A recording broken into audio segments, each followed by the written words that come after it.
I've been on more motorcycle trips than I can count, but this one was different. I set out for a simple ride to one of my favorite places, Edisto Island, but somewhere along the way, the road, the sky, and my own thoughts all conspired to turn it into something else entirely, something that felt scripted.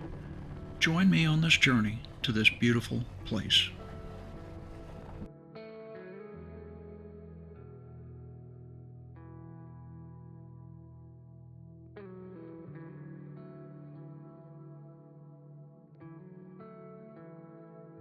Good morning, friends, and welcome back to the channel.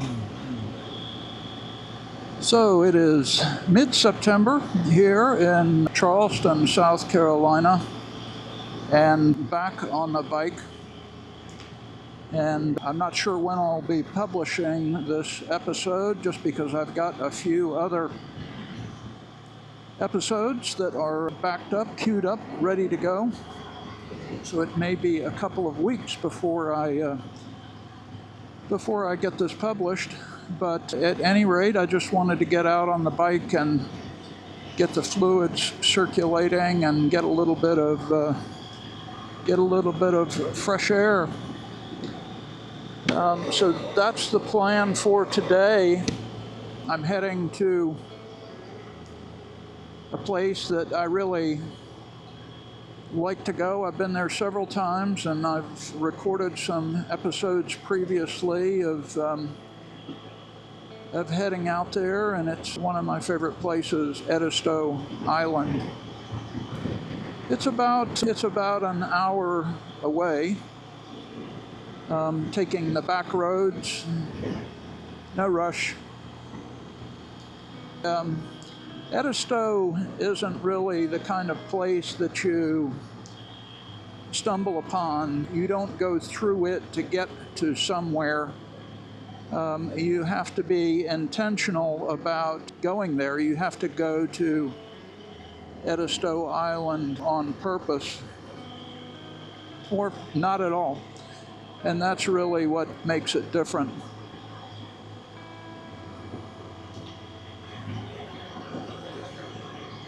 So I've got my bike again is a 2016 R1200GS. A beautiful day out today. I would say it's probably in the low 70s here this morning, so really starting to get the first glimpses of fall. It's always great to get out on the bike. It's been a little while since I've been out on the bike, just because I've had lots of other activities and travels to keep me busy. I've just returned from the Outer Banks.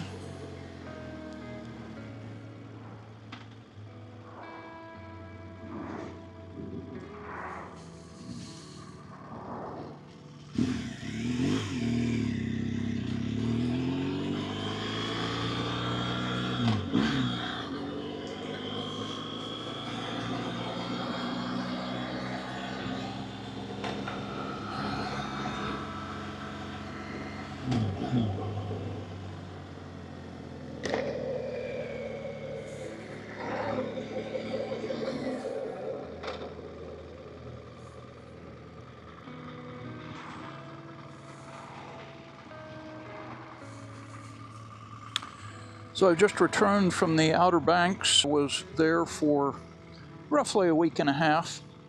I've got a number of episodes that I'm working on from that visit. Went to a place that I grew up, Collington Island. Also spent some time in a little town called Manteo and Wanchese. And then really the highlight of the trip will be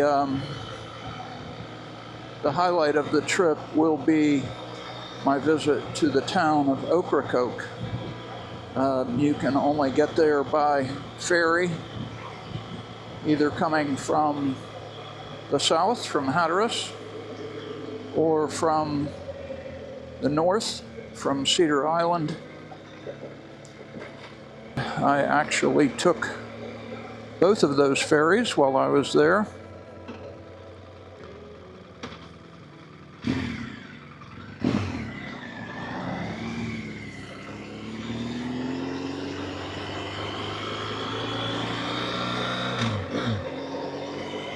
Navigate through traffic here. And yeah, I took both ferries while I was out there. That was really amazing to see the Outer Banks, just feeling the effects of Hurricane Erin. Although it wasn't a direct hit, certainly there was a lot of wind and waves that affected the Outer Banks, just based on the location. They're really buffeted by hurricanes and severe weather, for sure. Many severe storms over the years have impacted the Outer Banks, but fortunately, Erin did not come ashore, but came relatively close. I think it was roughly maybe 100, 200 miles, the eye wall, but it was a massively wide hurricane. So with a hurricane of that width, it really had quite a lot of wind and waves. As I say, it did interrupt the ferry service, and there was actually a complete evacuation of Dare County.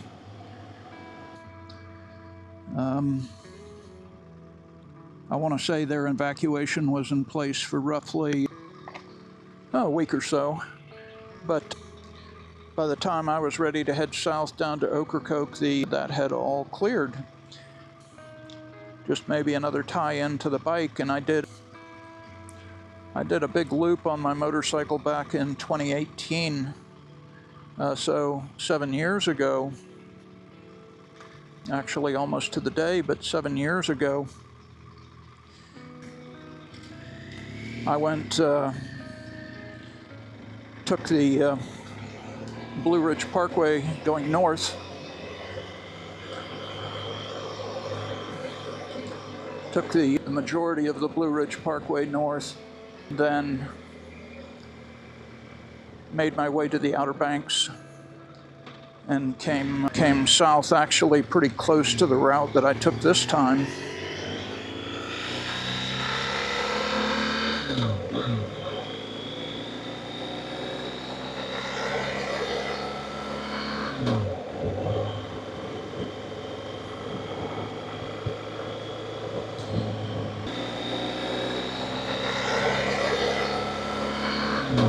Maybe just a little bit on my my camera setup. So I am running the DJI Osmo Action 5 Pro. I've got two of those running. In fact, I've got one on my handlebar and one chin mount.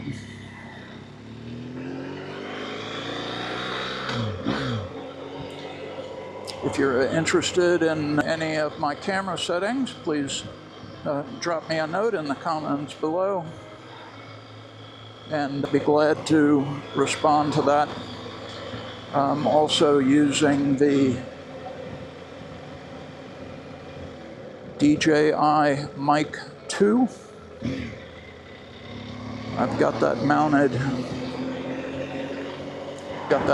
in my helmet.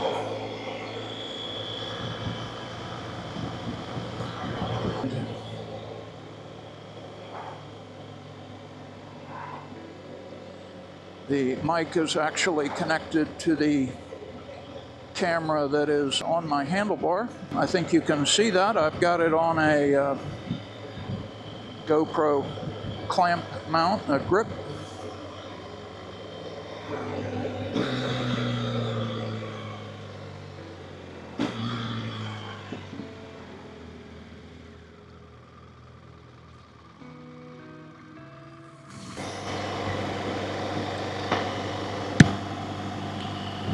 And for navigation, I am using my BMW Navigator VI.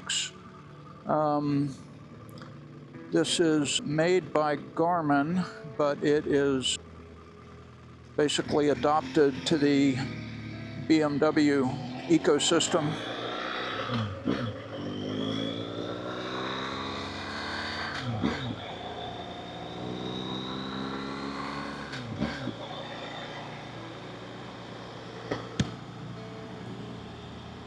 And because it is integrated in with the BMW ecosystem, basically you can come over and get all of the features of the bike. You can see all of that in the GPS. Sorry for putting my visor up and down, but whenever I'm coming to these stoplights here, try to get a little bit more airflow.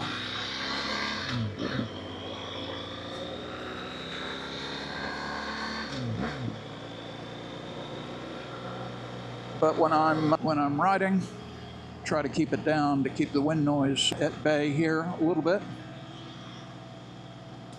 But at any rate, I am using the BMW Navigator VI. Now let me say this is my second BMW Navigator. I also had the Navigator V and eventually upgraded to this model.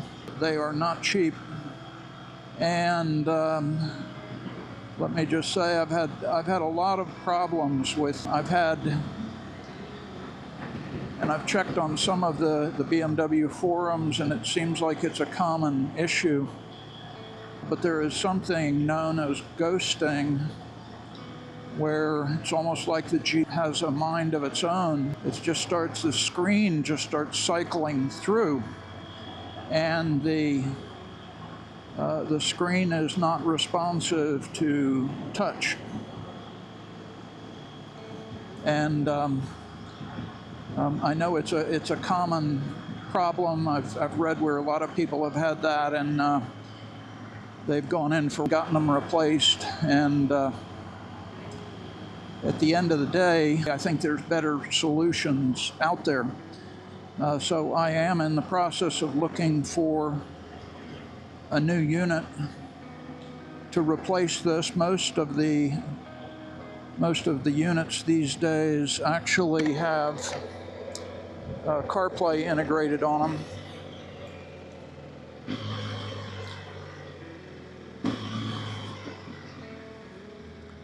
Two of them specifically are Geechi and Carpuride. So I've looked at both of those, and they look pretty good. The reviews are pretty good. They're getting bigger and bigger in comparison to the screen size of the Navigator VI, which isn't a bad thing.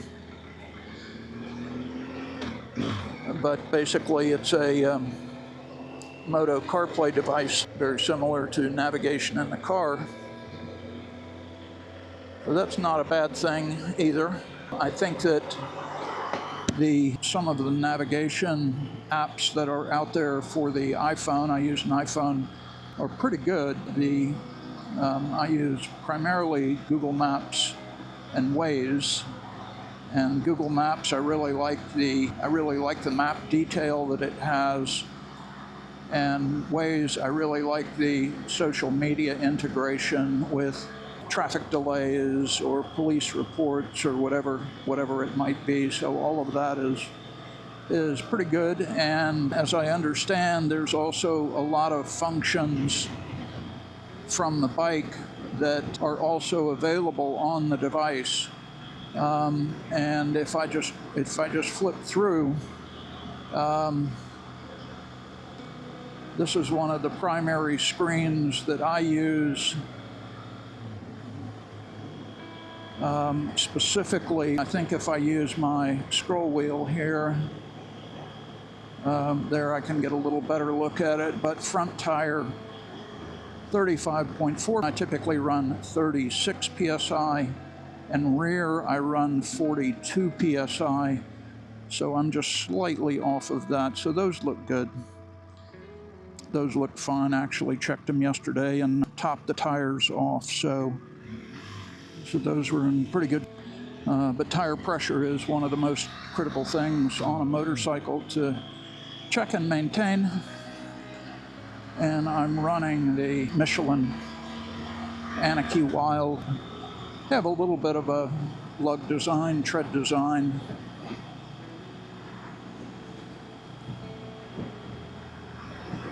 So light off-road is fine. I don't do any major heavy-duty off-road, so that's not a problem. But that Wonder Wheel integration is pretty nice and pretty handy, and so that's certainly something that I want to maintain. And the other devices that I mentioned, both Geechi and Carpuride, are reasonably priced.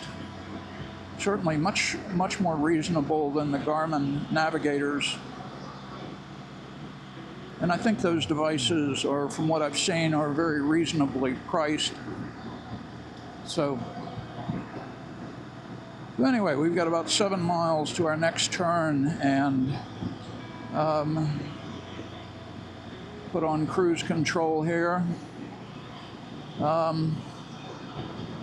You know, Edisto Island is really like stepping back in time.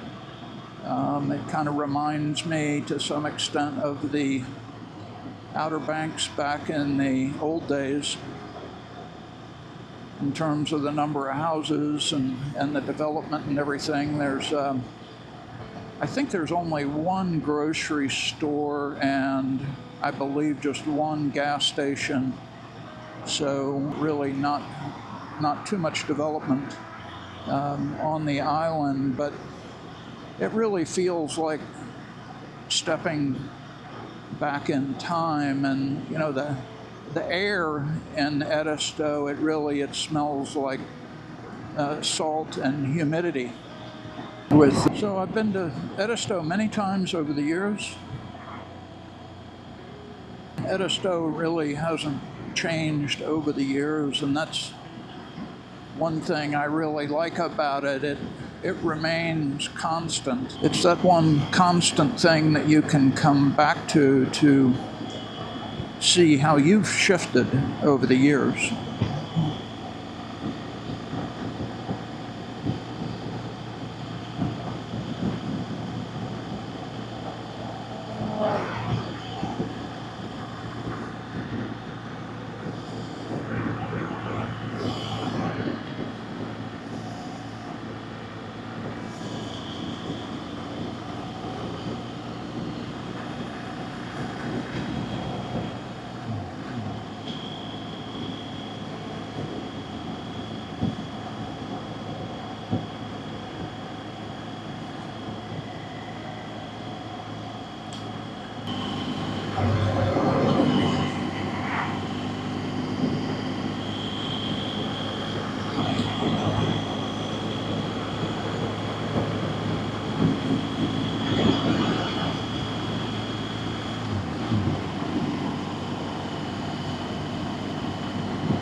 I do keep up fairly well with all the developments in BMW Motorrad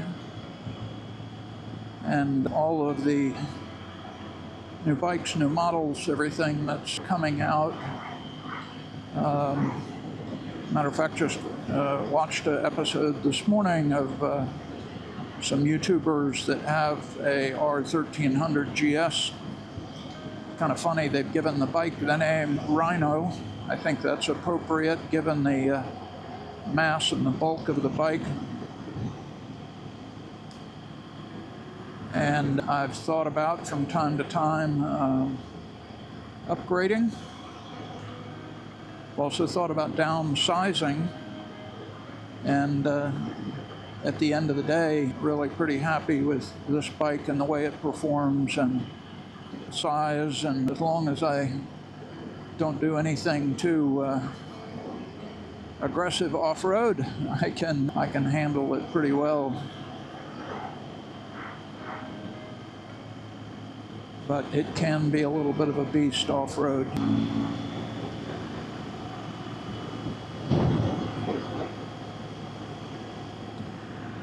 But yeah, just in terms of horsepower and torque,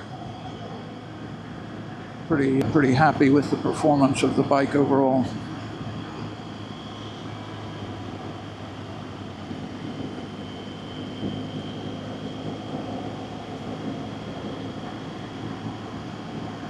So my bike is a 2016, and those BMW fans that are out there will know, I want to say it was 2017 or 2018, they actually went with a TFT screen to replace the main screen on the bike down here, and that improved legibility tremendously.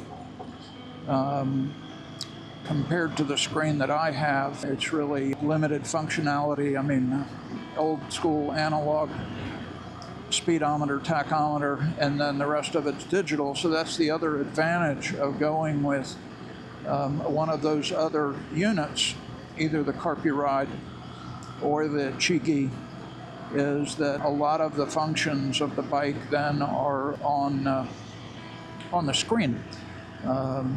Lean angle for those of you that might be interested in that, tire pressure, some of the other critical functions and measurements on the bike, those are all available to you in nice, easy to read, modern format.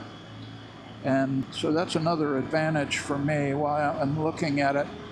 And I think one thing that's important is just with the gloves, I am using Climb gloves, and you'll notice the little lightning bolts on the thumb and forefinger.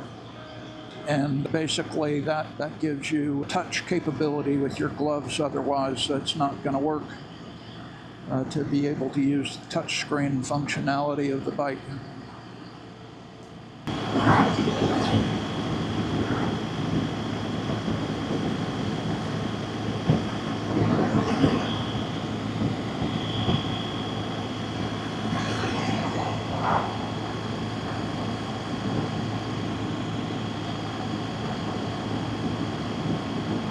So they call this part of South Carolina the Lowcountry for obvious reasons. The water table is pretty high relative to the ground level. So there's a lot of water, a lot of marsh, a lot of woodlands, wetlands.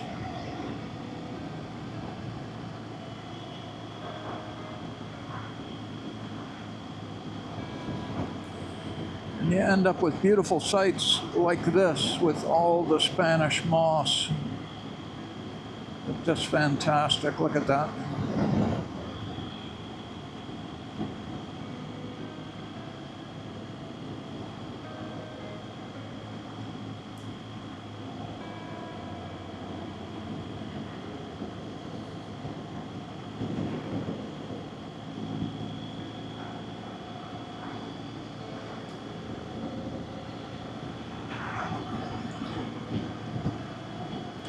So this bridge that we're coming up to is relatively new. I'll do some research and maybe put some information on the screen. I can remember before this bridge was built,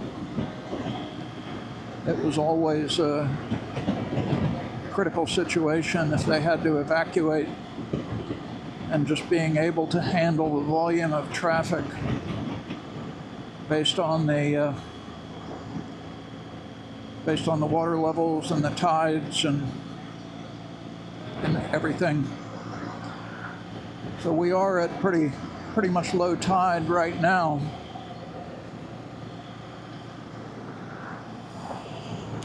is the other thing that happens here is the tides are also substantially affected by the moon, the gravitational pull of the moon.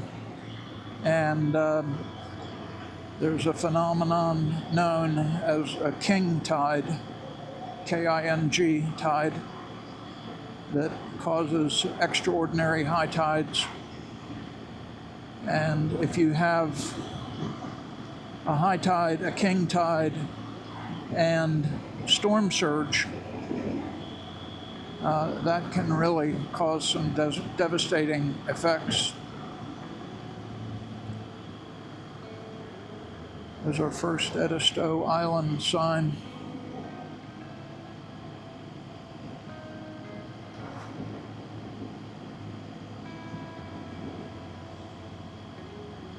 And you don't really pass through Edisto Island. It's not on the way to anything except Edisto Island. So it really has to be very deliberate to go there. I've always been intrigued by places like that are at the end of the place, whether that's Key West or whether that's other places that are out there.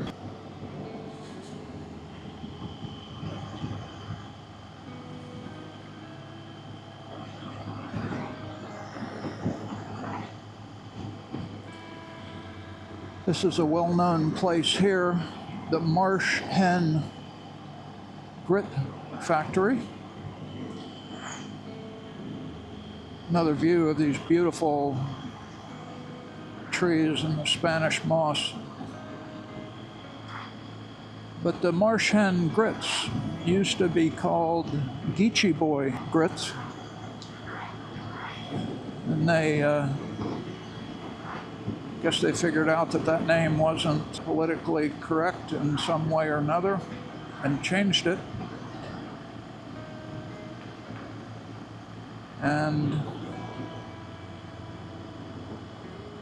one of the things that you should know is there is a native dialect in this area, this unique area, that's actually called Geechi. I'm not too familiar with it. I've heard it, but I'm not too familiar with it. But I think it's a derivative of the French Creole. And one of the special things about the culture in this area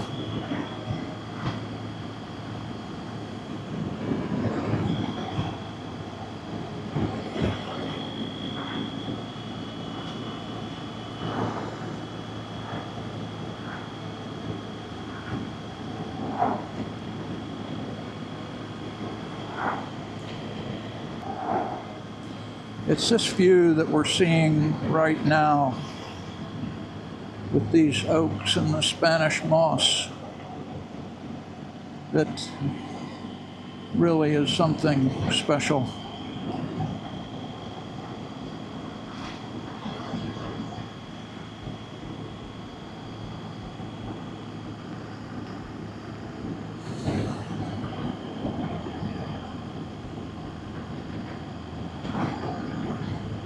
And the Lowcountry doesn't rush for anyone.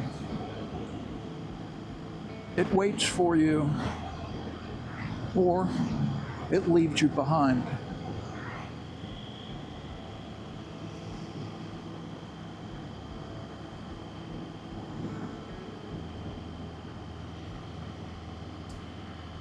And here on the left is one of my favorite churches, Edisto Island Presbyterian Church. Long history. Of course, it's Sunday morning, so services are in session. But when we come back through, if it's available, I'd love to stop through there again and show that to you a little bit. Give you some impressions of what an old traditional Lowcountry church looks like. One of the really special things about the Edisto Presbyterian Church is the graveyard. I'd love to show that to you again. A lot of the old graves and the history of this place, these people.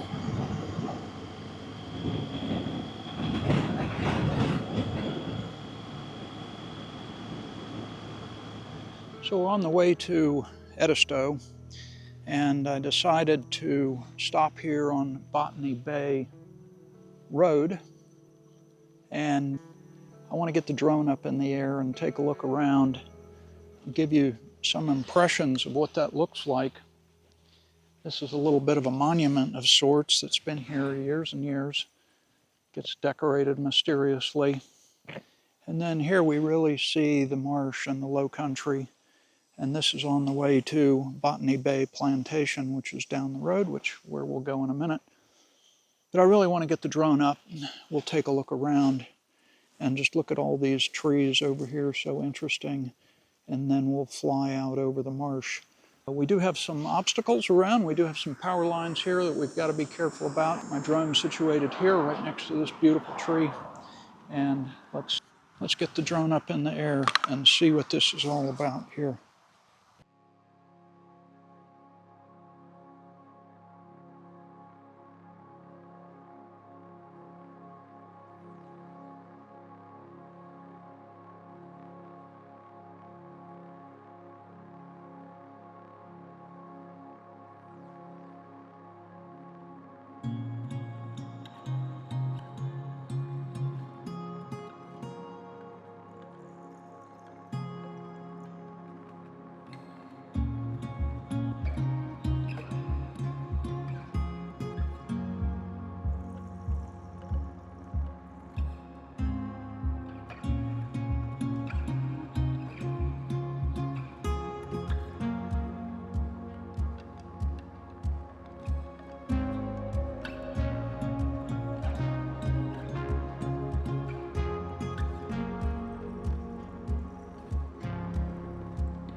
Last time I went down this road, it had rained. It had rained maybe, I don't know, 3 or 4 days before I came down here. And man, this road was slippery. It was unbelievable. I almost lost the bike several times on the way down. Looks like the road is in a little better condition now. Looks like they've graded it. It's got a little bit of gravel on it.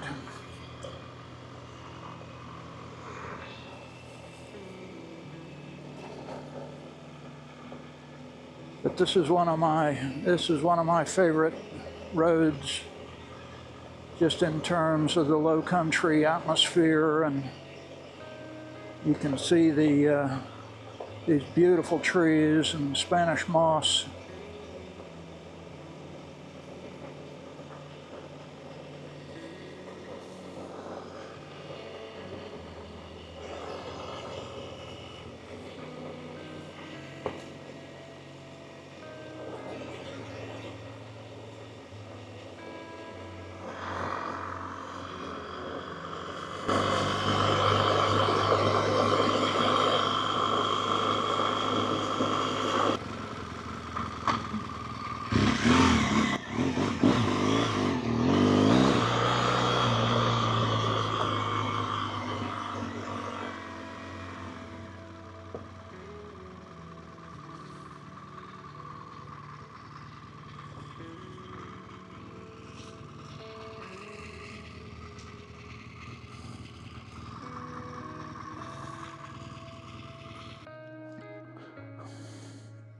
I'll take you along with me over here, and we'll get a look at this information area, know what to expect. Certainly has a lot of information about some of the places here, which is really cool. And then these are the day passes that you'll need to fill out if you're going to go in. Basically, it's an honor system. You need to pick it up. 1 card per group. No shelling allowed by anyone. Put the hang tag up on your vehicle and then drop the other card in there for part A. And yeah, and there you have it. The Botany Bay Plantation. This is where we're at right now.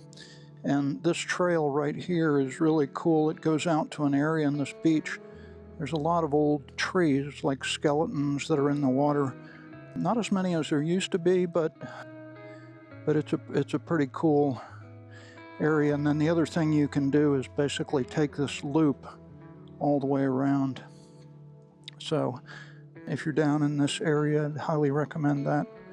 Pretty cool, especially down here on the beach with all the old trees. So Botany Bay, view of the bike.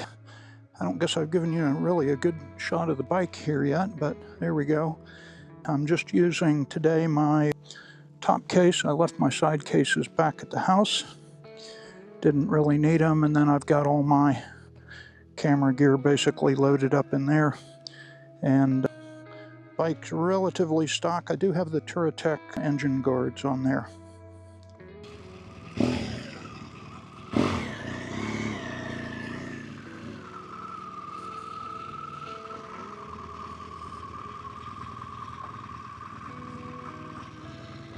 Oh shit.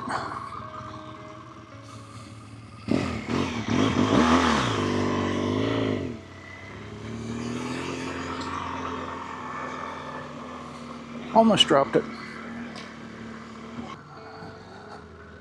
Getting a little slippery right through there.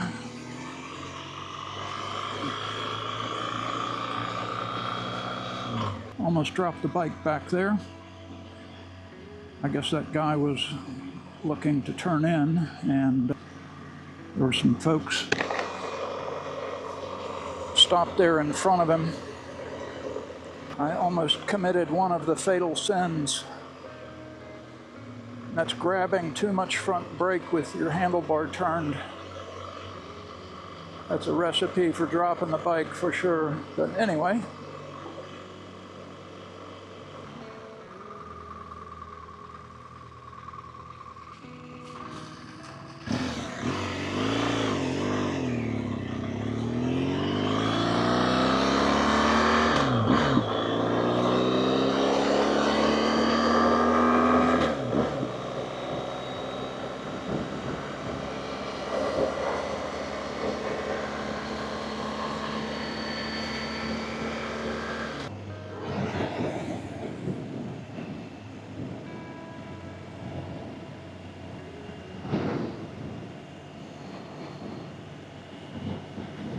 That's one way to do it, stand up, give you a good view of the marsh.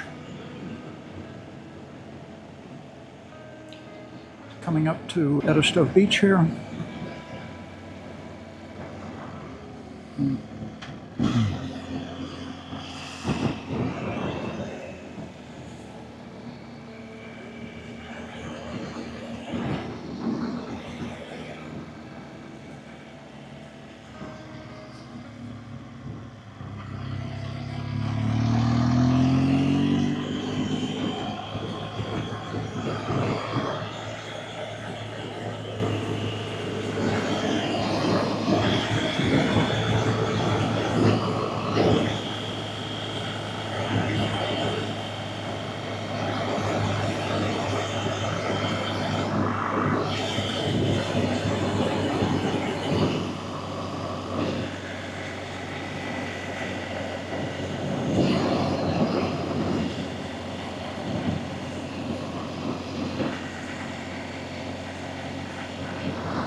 So we've made it to our lunch stop here. This is Whaley's, old gas station that's been converted to a restaurant, and great place, pretty well known here on Edisto. And we're gonna grab some lunch. So made it into Whaley's. Let me give you a little impression of the restaurant. Very basic, as you can imagine, since it used to be a gas station. So cinder block walls, and I've taken pictures of the menu that I'll include in the video that you can take a look at. But I've ordered something very special that's a traditional dish here for the Lowcountry area, and I'll show that to you in just a minute.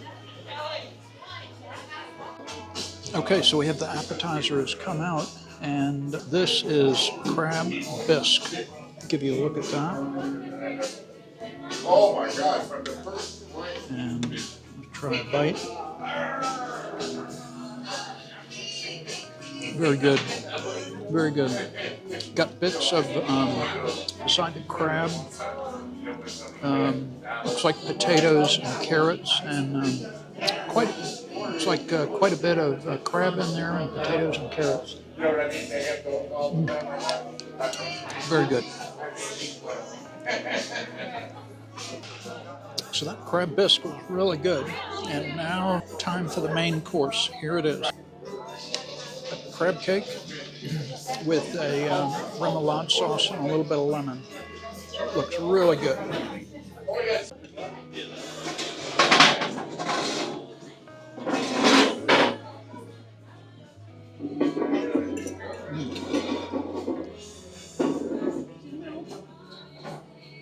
Really good. Got a lot of crab in it. Really good.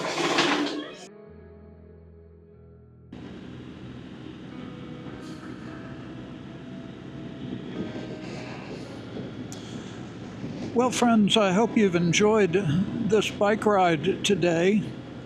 It was fantastic to get out. Beautiful weather. Starting to get a little bit warm about now. Of course, I've got a couple of layers on and all my protective equipment. But loads of fun. Always like to get out to Edisto to see the sights. Had a chance to fly the drone over the marshes, and that was really nice. I got I think a beautiful panoramic shot out there. And bike ran perfect. Really, really great. No issues at all. I need to get it in for a service, not because I've got the miles on it, but just because it's time. There's an automatic service reminder that comes up every year. Anyway, I need to do that. I've been thinking about taking a longer bike trip here at some point, now that it's getting back into riding weather here in South Carolina and in the Lowcountry. Anyway, I hope you've enjoyed this bike ride today. Would love to hear any comments that you might have. I will put in the description some links for two pieces of equipment that I really rely on. The first of them is DJI. I am a DJI affiliate, and I've got links to their products. So certainly the Osmo Action 5 Pro, I'll put that in there. And when I bought it, I actually bought it with the, I think they call it the Adventure Combo. And one of the best things that's in that kit is a 3 battery charging case. And that's really comes in handy. And so I'll put a link for that in the description. And then the other thing that I really enjoy is when I switched over to this helmet, which is a Sedisi Duale Carbon Frost. When I switched over to this helmet, I got a new comm system. So previously I had a Schuberth C3 Pro. So previously I had a Schuberth C3 Pro modular helmet, and it was a great helmet, but I had it for, I guess, 8 or 9 years, and it was just time for an upgrade. I know a lot of the insulation and padding degrades over time, so I went ahead and upgraded to this helmet. I've been really happy with it, and despite the fact that it's got a Adventure Peak up on the front of it here, despite the fact it's got an Adventure Peak, I really don't get much wind buffeting at all. I thought that there would be more, but I really don't have that much buffeting at all, which is really nice. And I, of course, one of the reasons why I got this helmet is it has the pin lock visor on it, and those I have found have been lifesavers. I had the pin lock on my Schuberth helmet, and basically it keeps the screen from fogging up, and it's a real lifesaver. But the point I'm trying to get to here is I went with the Packtalk Edge, the Cardo Packtalk Edge, and I'm a Cardo affiliate as well. I'll put a link to that down in the description below. And the whole system is really designed for the helmet. Like most helmets these days are designed to accept them. Very easy to use, very simple, great app to be able to control and manage all of the features that are on there. Audio, I use the audio a lot. I also use it for some of my navigation. If I'm using navigation on my phone, then the directions will come through on the helmet. And so that's been really nice. And with my Schuberth helmet, I had a Schuberth comm system, which was super complicated and basically would not connect to anything except my Garmin. It was super complicated, and basically it wouldn't really connect to anything except my Garmin Navigator, and it was really antiquated. And Schuberth really has to get in the game if they want to be a real contender in the communication side of things, because was not very happy with that.